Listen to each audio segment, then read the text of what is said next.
안녕하세요. 자유교회 이진우 목사가 보내드리는 아침 묵상입니다. 오늘도 예수 그리스도의 향기를 내는 복된 하루가 되시길 바랍니다. 10월 9일 수요일 아침 묵상입니다. 오늘은 마음에 새기는 할례라는 제목으로 로마서 2장 25절로 29절의 말씀 묵상합니다. 율법을 지키면 할례를 받는 것이 유익하지만 율법을 어기면 받은 할례는 할례를 받지 않은 것으로 되어버립니다. 그러므로 할례를 받지 않은 사람이 율법의 규정을 지키면 할례를 받지 않아도 할례를 받은 것으로 여김받지 않겠습니까? 그리고 본래 할례를 받지 않은 사람이라도 율법을 온전히 지키는 사람은 율법의 조문을 가지고 있고 할례를 받은 사람이면서도 율법을 지키지 않는 사람을 정죄할 것입니다. 겉모양으로 유대 사람이라고 해서 유대 사람이 아니요 겉모양으로 살에다가 할례를 받았다고 해서 할례가 아닙니다. 오히려 속이 유대 사람인 사람이 유대 사람이며 율법의 조문을 따라서가 아니라 성령을 따라서 마음에 받는 할례가 참 할례입니다. 이런 사람은 사람에서가 아니라 하나님에게서 칭찬을 받습니다. 구약 성경에서 할례는 태어난 지 8일째 되는 남자 아이 생식기의 표피를 잘라내는 행위입니다. 유대인들에게 할례는 하나님과 이스라엘 사이의 언약의 상징으로 반드시 행해야 하는 가장 중요한 종교적 의식이었습니다. 할례의 대상은 이스라엘의 자손뿐만 아니라 유월절을 지키려는 종들이나 외국인들이 있다면 반드시 할례를 받도록 했습니다. 출애굽기 12장 48절이죠. 너희에게 몸 붙여 사는 외국인이 주의 유월절을 지키려고 하면 너희는 그 모든 남자에게 할례를 받게 하여야 한다. 그런 다음에 그는 본국인과 같이 되어서 유월절에 참여할 수 있다. 할례를 받지 않은 사람은 아무도 제물을 먹어서는 안 된다. 로마 교회의 유대인 출신의 그리스도인들은 이방인 출신의 그리스도인들에게도 율법이 명한 할례를 행할 것을 요구하였습니다. 하지만 이방인 그리스도인들이 유대교 신앙 전통인 할례를 거부하자 할례 문제로 로마 교회는 유대인 그리스도인들과 이방인 그리스도인들 사이에 심각한 갈등과 분열이 생겼습니다. 바울은 할례 문제로 인한 로마 교회의 갈등과 분열에 대해 율법에 담긴 하나님의 뜻을 지키는 것이 할례라는 종교 의식보다 더 중요함을 강조합니다. 할례라는 것이 율법이라는 하나님의 말씀을 잘 지키며 살겠다는 언약인데 할례를 하고서 하나님 말씀인 율법을 지키지 않는다면 그 할례는 아무런 소용이 없다는 것입니다. 로마서 2장 25절이죠. 율법을 지키면 할례를 받는 것이 유익하지만 율법을 어기면 받은 할례는 할례를 받지 않은 것으로 되어 버립니다. 같은 원리로 이방인 그리스도인들이 율법에 나타난 하나님의 뜻과 말씀을 잘 지킨다면 비록 할례라는 종교 의식을 행하지 않더라도 이것은 할례를 한 것과 다름이 없다고 가르칩니다. 로마서 2장 26절입니다.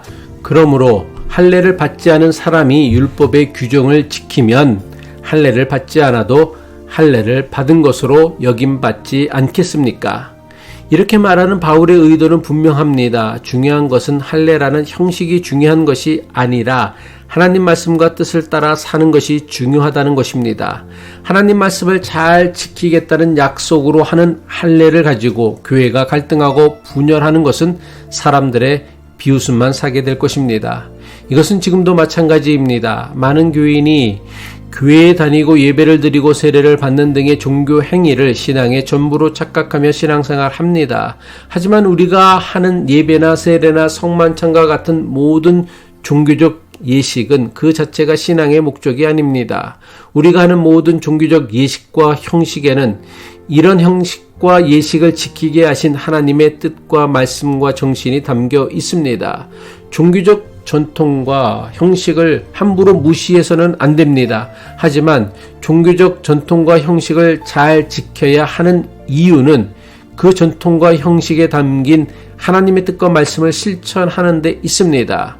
종교적 전통과 형식을 잘 지키는 것으로 사람들에게 보이고 자랑하기 위한 것이 된다면 이것은 아무런 의미도 없는 것이 되고 맙니다. 바울은 할례를 통해 육신의 흔적을 가진 자가 진정한 유대인이 아니라 마음의 흔적을 가지고 있는 자라야 진정한 유대인이라고 가르칩니다.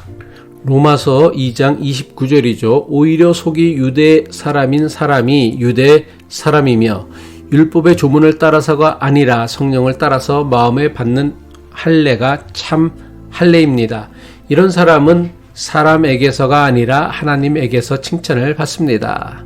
참된 유대인은 외형적 표식이나 전통에 의해서가 아니라 마음으로 하나님의 가르침을 따르고 성령의 인도하심에 따라 살아가는 사람이라는 선언입니다.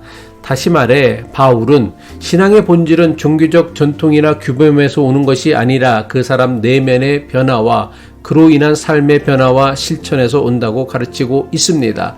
육체의 할례, 즉 종교적 형식보다 마음의 할례, 즉 내면이 변화되는 것이 진짜 하나님이 원하시는 할례라는 말씀은 우리 시대에도 여전히 강력한 영적 도전을 주는 말씀입니다. 사람은 드러나 보이는 외모와 형식에 집착하지만 영이신 하나님은 사람에게 보이지 않는 우리의 마음을 보시는 하나님이십니다. 따라서 신앙생활을 통해 우리가 추구해야 할 것은 외형적 종교 행위가 아닙니다. 신앙생활을 통해 우리가 추구해야 하는 것은 마음의 변화, 생각의 변화, 그리고 이로 인한 실제적인 삶의 변화와 실천입니다. 바울이 전한 마음의 할례라는 메시지를 통해 우리는 신앙의 본질에 대해 깊이 그리고 진지하게 생각해 보아야 합니다. 우리의 신앙이 단순히 외형적 예식과 전통에만 머무는 것이 아니라 하나님 사랑과 이웃 사랑이라는 율법의 본질을 실천하는 삶으로 나아가야 합니다. 많은 교인이 구원받았다는 자기 확신이나 물질을 드리고 주의를 구별하는 종교 행위로 자신의 구원을 완성하려고 합니다. 하지만 이런 것이 결코 우리를 구원으로 인도하지 못합니다. 구원은 하나님과의 진정한 관계에서만 비롯되며 그 관계는 마음의 변화와 성령의 인도하심에 순종하는 모습으로만 나타납니다. 기도하겠습니다. 우리의 중심을 보시는 하나님 아버지, 우리는 너무나 자주 외형적 의식과 형식에 얽매여 신앙의 본질을 놓칠 때가 많습니다. 우리의 마음을 새롭게 하시고 성령의 인도하심에 따라 참된 할례, 즉 마음의 할례를 받게 하여 주옵소서. 겉모습과 종교적 행위가 아닌 하나님의 뜻을 따라 사랑과 순종의 삶을 살아가는 참된 믿음의 사람이 되도록 우리를 도와주옵소서. 예수 그리스도의 이름으로 기도합니다.